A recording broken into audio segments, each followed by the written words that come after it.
There are 4 parathyroid glands located in your neck, responsible for proper calcium levels in the blood.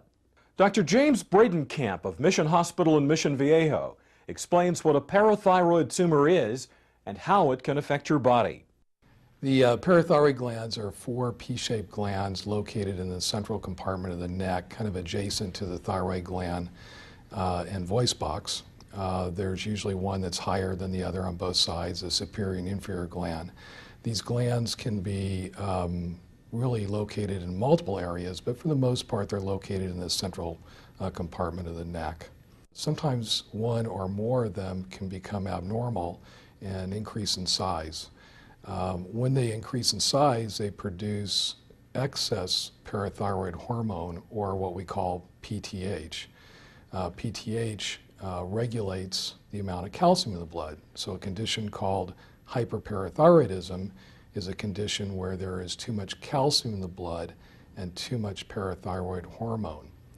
When there is too much parathyroid hormone, blood calcium elevates, but it does this at the expense of the bones, and it weakens the bones. Most of our calcium is stored in the bones, and only a small percentage is actually in the blood. So when you have hyperparathyroidism, your bones become very weak, you're very susceptible to fractures, you get bone pain, pancreatitis, ulcers, and most commonly, depression. The blood doesn't like to be high in calcium, and so it excretes it. And that's the other set of symptoms that you get is kidney problems. And it's a very common cause of kidney stones.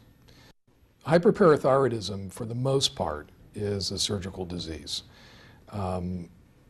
Surgery is indicated when you get complications, certainly in patients who, sort of the non-senior population, but we're certainly nowadays increasing our ability to give patients surgical treatment for it.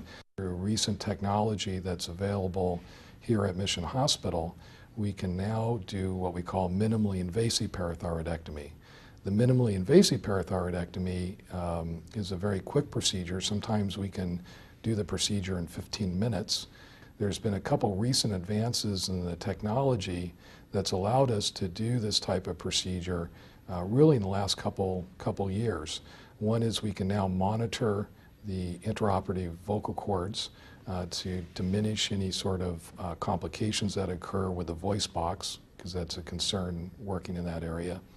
And second is our localization abilities using either high-resolution ultrasound or nuclear medicine scans using a probe called sestamibi, which will concentrate in these abnormal glands.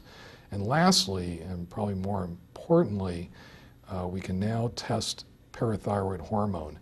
Traditionally, these patients spend several days in the hospital. Nowadays, they can be done as an outpatient. And this is one reason why we're increasing our indications for surgery these days and not being able to offer this type of surgery even to patients who are in their 70s, 80s years old, and they don't have to live with this condition. Join us next time when the American Health Journal brings you more in our ongoing series of reports for your better health.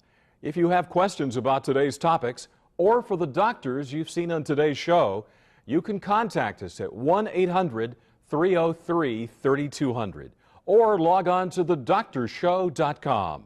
Until next time, I'm your host, Roger Cooper, for the American Health Journal.